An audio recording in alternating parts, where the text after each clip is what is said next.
तीसरे के बारे में शायद आपने ना सुना हो। एक्सप्लेन करिए कि इसको लगा के उनके चीक्स पे भी बाल आ जाते हैं, कानों पे भी बाल आ जाते हैं। बियर्ड आना मेनली 3 फैक्टर्स पे डिपेंड करता है। आपकी उम्र 15-16 साल है और आप चाहते हो कि आपकी घनी अच्छी दाढ़ी आ जाए, बियर्ड के एरिया में ब्लड सर्कुलेशन को आप खरीदना ही मत, किसी काम का नहीं है आपके। इसकी हेल्प से भी आपकी बियर्ड आ सकती है। कई लोगों को ये लगता है कि बियर्ड रखना हाल ही में ट्रेंड में आया क्योंकि कुछ मूवी स्टार्स और क्रिकेटर्स बियर्ड रखते हैं।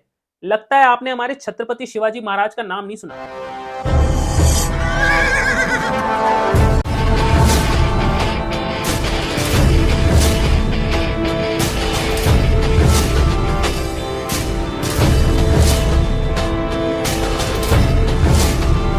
एंशिएंट इंडिया से लेके आज तक बियर्ड पावर और प्रेस्टीज का एक सिंबल रही है। और अगर आप भी अपनी बियर्ड जर्नी स्टार्ट करना चाहते हो या कर चुके हो और अपनी बियर्ड को परफेक्ट बनाना चाहते हो तो सब बताऊंगा आज के इस वीडियो में, कैसे अपनी बियर्ड उगानी है, क्या लगाना है क्या नहीं लगाना है, with scientific facts and no fake brand. आपके कई सवाल भी हैं जिनके जवाब भी दूंगा, प्लस एक गिव अवे भी है। तो बहुत कुछ होने वाला है आज के इस वीडियो में। जल्दी से वीडियो को स्टार्ट करते हैं। बियर्ड आना मेनली 3 फैक्टर्स पे डिपेंड करता है। सबसे पहला है हार्मोन, मेनली टेस्टोस्टेरोन। जितना ज्यादा टेस्टोस्टेरोन उतने ज्यादा चांसेस हैं अच्छी बियर्ड आने के। लेकिन इसका मतलब ये नहीं है कि इंजेक्शन ठोकने लग जाओ भाई, नेचुरली भी बढ़ाने के तरीके हैं, वो भी बताऊंगा। दूसरा है जेनेटिक्स, इसके बारे में तो सुना ही होगा आपने, लेकिन तीसरे के बारे में शायद आपने ना सुना हो, जो कि है एपिजेनेटिक्स। सिंपल टर्म्स में आपकी हैबिट्स, आपका लाइफस्टाइल, आप क्या खा रहे हो, क्या लगा रहे हो, इन सब के कॉम्बिनेशन से बनता है एपिजेनेटिक्स और इसकी हेल्प से भी आपकी बियर्ड आ सकती है। तो आज के इस वीडियो में हम टेस्टोस्टेरोन और एपिजेनेटिक्स को कवर करेंगे। सबसे पहले टेस्टोस्टेरोन की बात करते हैं। एक टिपिकल मेल बॉडी में टेस्टोस्टेरोन बनना स्टार्ट हो जाता है अर्ली टीनेज से, मतलब 13-14 साल की उम्र से ही टेस्टोस्टेरोन बनना स्टार्ट हो जाता है बॉडी में। और इसका जो पीक लेवल है वो जाता है लेट टीन्स में, मतलब 17 से 19 साल की उम्र में टेस्टोस्टेरोन अपने पीक पे पहुंच जाता है। तो अगर आपकी उम्र 15-16 साल है और आप चाहते हो कि आपकी घनी अच्छी दाढ़ी आ जाए,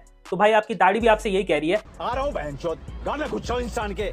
अब देखो, मान लेते हैं कि आपकी उम्र 20 साल है और आपका टेस्टोस्टेरोन जो है वो पीक पे पहुंच चुका है, लेकिन ये हमेशा पीक पे रहता नहीं है। इसके लेवल्स हर साल गिरते भी हैं। इसे पीक पे मेंटेन रखने के लिए कुछ टिप्स हैं जिनको आप फॉलो कर सकते हो। सबसे पहली बात है कि फिट रहना जरूरी है। अगर आपकी बॉडी फैट परसेंटेज हाई है तो टेस्टोस्टेरोन लेवल्स गिरेंगे। एक स्लीपिंग पैटर्न मेंटेन करो, 6 से 8 घंटे की नींद बहुत जरूरी है टेस्टोस्टेरोन को मेंटेन करने के लिए। ज्यादा अल्कोहल, स्मोकिंग और स्ट्रेस की वजह से भी इसके लेवल्स गिर सकते हैं। और डाइट में आपको मेनली प्रोटीन और हेल्दी फैट्स लेना जरूरी है। ये कुछ फूड्स हैं जिनको आप अपनी डाइट में इंक्लूड कर सकते हो टेस्टोस्टेरोन लेवल्स को मेंटेन करने के लिए। और इसके लेवल्स को अगर बढ़ाना है तो सिंपल और नेचुरल तरीका है, वर्कआउट करना स्टार्ट कर दो। अगर जिम जाते हो तो बहुत ही अच्छी बात है, नहीं भी जाते तो घर पे ही पुशअप्स और स्क्वाट्स आप रोज कर सकते हो। मैं तो पर्सनली रोज करता हूं। इससे भी आप अपने टेस्टोस्टेरोन लेवल्स को बहुत आसानी से बढ़ा सकते हो। लेकिन अगर आपके बियर्ड जेनेटिक्स अच्छे नहीं है तो अकेला टेस्टोस्टेरोन भी कुछ नहीं कर सकता। यहीं पे आता है हमारा एपिजेनेटिक्स का कांसेप्ट। हैबिट्स, लाइफस्टाइल और डाइट के बारे में मैं ऑलरेडी बता चुका हूं, लेकिन अब बात करेंगे कि आपको क्या लगाना है। उसमें सबसे पहले आता है बियर्ड ऑयल। अब देखो, बियर्ड ऑयल कोई जादू तो है नहीं कि आज रात को लगा के सोए और सुबह दाढ़ी आ गई। और मार्केट में बहुत से ऐसे भी बियर्ड ऑयल्स मिल रहे हैं जिनमें बहुत सारे केमिकल्स डले होते हैं जो कि आपके चेहरे के लिए हार्मफुल है। फिर भी बियर्ड ऑयल लगाना जरूरी है। मैं महीनों से नहीं, सालों से बियर्ड ऑयल लगाता आ रहा हूं, लेकिन मैं हमेशा 2 बातों का ध्यान रखता हूं। पहली तो ये कि मैं नेचुरल बियर्ड ऑयल ही यूज करता हूं, और दूसरी कि मैं नॉर्मल बियर्ड ऑयल नहीं, बियर्ड ग्रोथ ऑयल यूज करता हूं। अब बियर्ड ग्रोथ ऑयल और नॉर्मल बियर्ड ऑयल में ये फर्क होता है कि नॉर्मल बियर्ड ऑयल सिर्फ शाइन और सॉफ्टनेस के लिए होता है, लेकिन बियर्ड ग्रोथ ऑयल में कुछ एसेंशियल ऑयल्स का कॉम्बिनेशन होता है जो आपकी बियर्ड के एरिया में ब्लड सर्कुलेशन को इंक्रीज करते हैं, जिसकी वजह से आपकी दाढ़ी भी आ सकती है। और ये चीज मैंने खुद एक्सपीरियंस करी है। मेरे इस एरिया में पैची बियर्ड रहती थी, लेकिन मैं बियर्ड ऑयल काफी टाइम से यूज कर रहा हूं और इस एरिया में अब हल्की फुल्की बियर्ड आने लगी है, जिससे ये पैच काफी हद तक कवर हो चुका है। अब वैसे तो मैं इस वीडियो में कोई प्रोडक्ट बताने नहीं वाला था, लेकिन आप लोगों ने इतना रिक्वेस्ट किया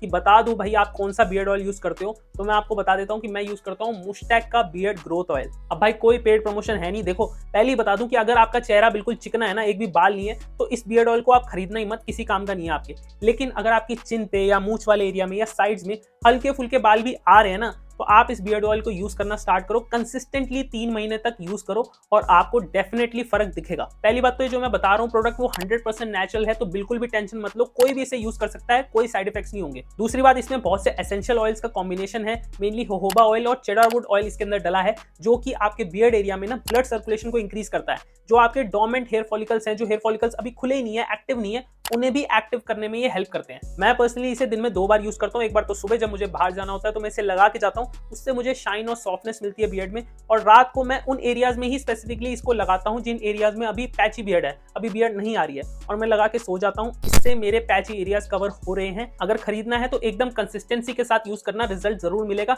और लिंक चाहिए तो लिंक डिस्क्रिप्शन में और पिन कमेंट्स में आपको मिल जाएगा। चलते हैं अपनी अगली चीज की तरफ, जो कि है डर्मा रोलर, जिसको काफी इन्फ्लुएंसर और काफी लोग रेकमेंड कर रहे हैं बियर्ड उगाने के लिए। लेकिन जो लोग रेकमेंड कर रहे हैं वो खुद नहीं जानते कि भाई रियल डर्मा रोलर कौन सा है, फेक डर्मा रोलर कौन सा है। बहुत से फेक डर्मा रोलर अभी लोग बेच रहे हैं जो कि बिल्कुल हार्मफुल है आपकी स्किन के लिए। मैंने इस पे अलग से पूरा वीडियो भी बनाया है, उसको भी आप जाके देख सकते हो। लेकिन शॉर्ट में समझा दूं कि अगर आपको एक डर्मा रोलर अपने चेहरे पे चलाना है ना, मतलब सुइयों को अगर अपने चेहरे पे चलाना है, तो प्लीज प्लीज प्लीज एक डर्माटोलॉजिस्ट से कंसल्ट करके ही ये काम करना। किसी भी यूट्यूबर इन्फ्लुएंसर की बात सुन के अपने चेहरे पे डर्मा रोलर मत चलाना। इसके फायदे से ज्यादा भाई परमानेंट नुकसान भी हो सकते हैं। स्पेशली अगर आपके चेहरे पे एक्ने आ रहा है ना, तो प्लीज डर्मा रोलर को कभी यूज मत करना। इसके बाद बात करते हैं मिनॉक्सिडिल की, जो कि नो डाउट एक बहुत ही पोटेंट मेडिसिन है जो कि आपकी बॉडी पे कहीं पे भी बाल उगा सकती है, इंक्लूडिंग बियर्ड, मतलब समझ जाओ। लेकिन क्योंकि ज्यादातर मिनॉक्सिडिल अल्कोहल बेस्ड होती है, इसलिए कई लोगों को इसको लगा के रेडनेस, इरिटेशन, इचीनेस की प्रॉब्लम होती है, स्किन बहुत ज्यादा ड्राई हो जाती है। प्लस कई लोगों ने कंप्लेंट करी है कि इसको लगा के उनके चीक्स पे भी बाल आ जाते हैं, कानों पे भी बाल आ जाते हैं। गलती से मिनॉक्सिडिल अगर टच हो जाती है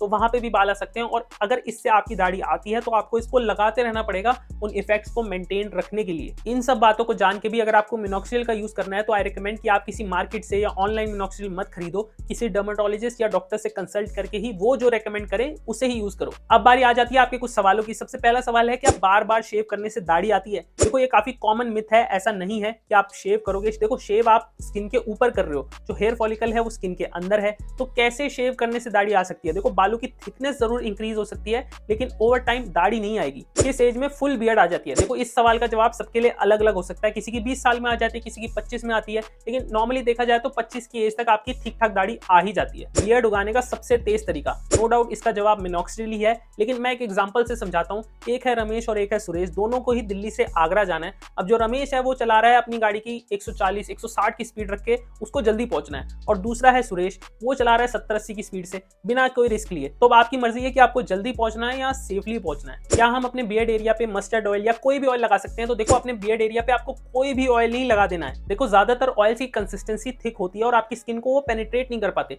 सिर्फ कुछ एसेंशियल ऑयल्स ही हैं जिनको यूज करके आपकी बियर्ड आ सकती है। तो अब बारी है गिव अवे की। पिछले वीडियो में मैंने सिर्फ एक वाउचर का गिव अवे किया था, लेकिन इस वीडियो में मैं आपकी रिक्वेस्ट पे एक नहीं 3 वाउचर देने वाला हूं। सिर्फ 2 रूल्स हैं। सबसे पहला कि आपको इस वीडियो को शेयर करना है अपने FB पेज पे, मतलब फेसबुक पेज पे इस वीडियो को शेयर करो। और दूसरा रूल है कोई भी अच्छा सा यूनिक सा कमेंट आप कमेंट बॉक्स में अभी जाके करो। जिन भी 3 कमेंट्स पे सबसे ज्यादा लाइक आएंगे, मतलब टॉप 3 कमेंट्स को मिलेगा 500 रुपीज का गिफ्ट वाउचर फ्रॉम Amazon। तो पार्टिसिपेट करो एंड ऑल द बेस्ट। लेकिन उससे पहले वीडियो को लाइक करो, चैनल को सब्सक्राइब करो।